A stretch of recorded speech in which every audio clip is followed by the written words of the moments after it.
ka tada min hankali na Garba, ka je gidan Sadiya kana live akan gadon Sadiya Garba. Allah ubangiji ya hana ka kwanciyar hankali, Allah ubangiji ya sa maka masifa da bala'i a cikin rayuwarka, Allah ya tarwatsa maka rayuwarka.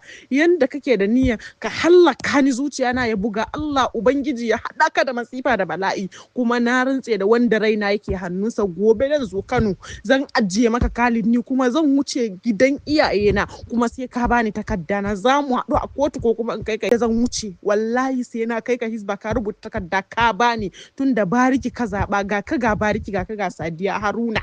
Na gaji, na yi da na sanin auren dan bariki, kuma na gaji da barikinka, ka kai ni bango. Wallahi sai na nuna maka kalan nawa haukan, in na tashi haukana ya fi naka, ba kana ji kai ma haukaci ba, wallahi haukana ya dama naka ya shanye.